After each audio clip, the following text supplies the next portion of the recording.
That's Jeff Plate. That's Al Pitrelli. You're watching us on Loud TV.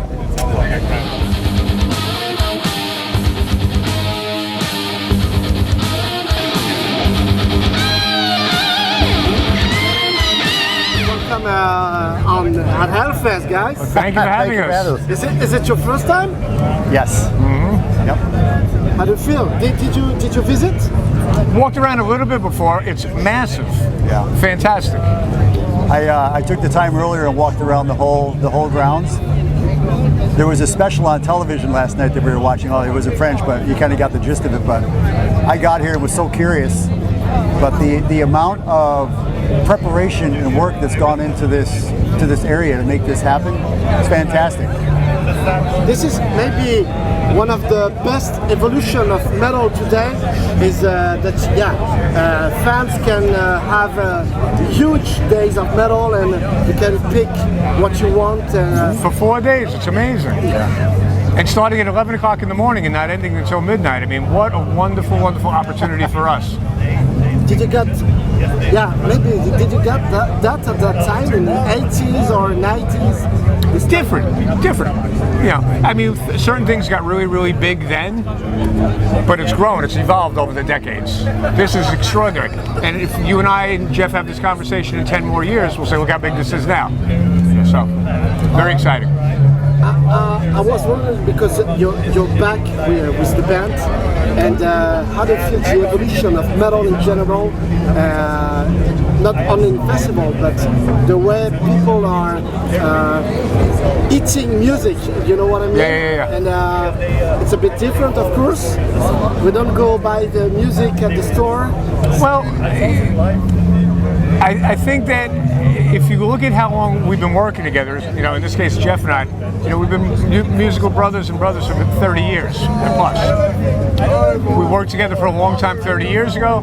We worked together, albeit separately, in the Trans-Siberian Orchestra for the last 26 years.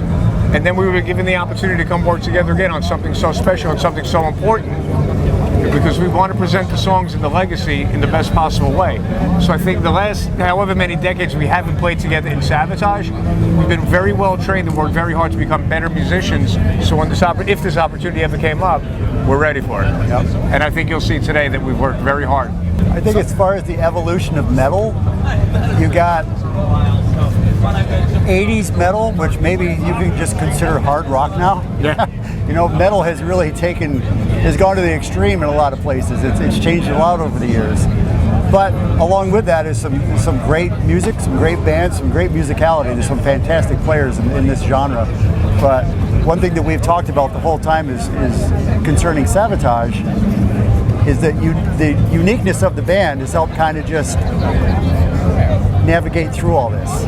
You know, regardless of what metal was or what metal is, Savatage, yes, is metal, progressive metal, or however you want to frame that, but it is very unique. You know, there's nothing that sounds like it, and this is why we're here right now and enjoying this.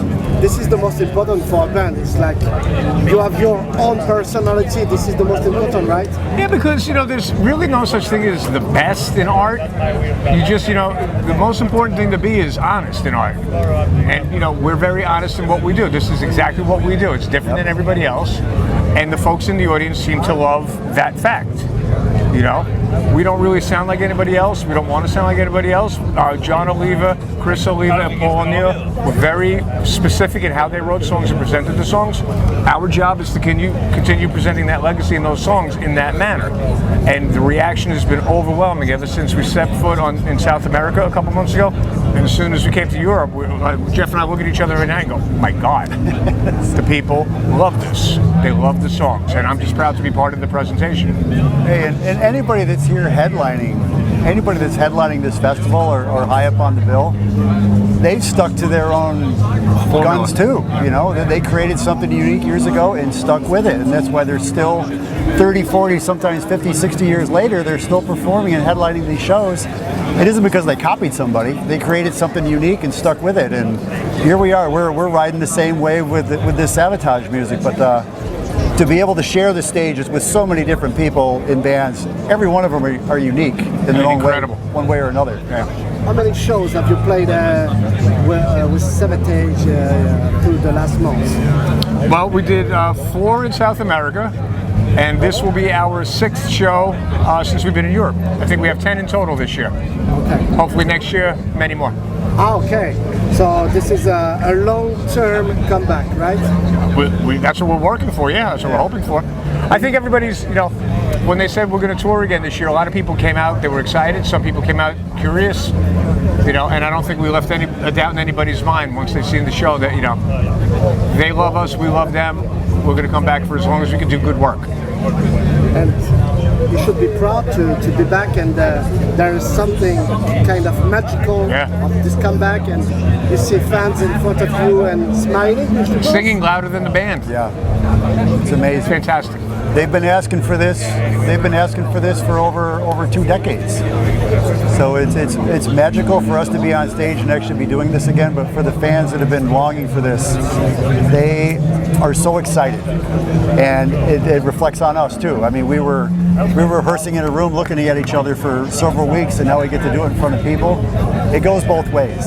But this fan base has just never let go of hope, and a lot of that has to do with, that's a big reason why we're back here right now.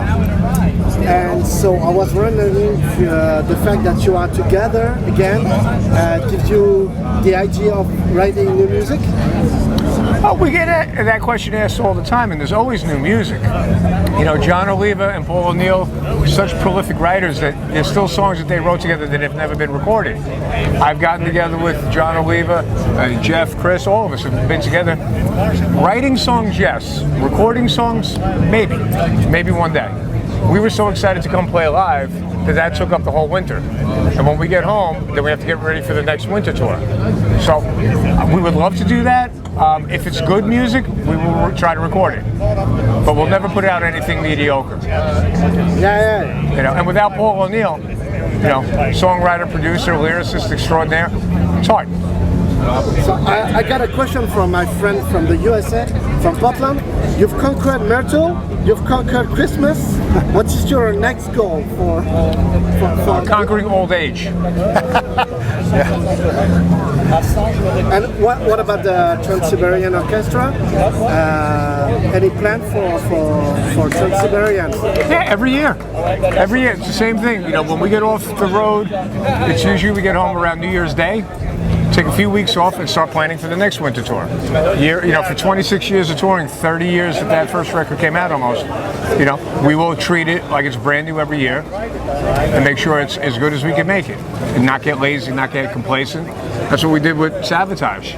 We rehearsed 250 hours, to come here and do this today because we want it to be perfect, or as perfect as we can be. I don't think we're necessarily trying to conquer anything, but we want to be able to present this music to as many people as possible. And we worked very hard and prepared for these shows that we're doing right now, because this initial reaction, this initial taste of Savatage all over again is going to spell a lot towards what's going to happen in the future.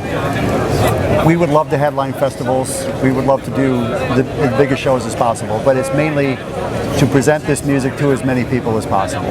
This music is near and dear to us because this has been our lives for over 30 years. But that goes for a lot of people too. And I think the new fans that get turned on to Savatage feel the same way. We just want to keep that going. So how do you feel with the new strategy of the record label today? Music has changed. The music industry with all the influencers.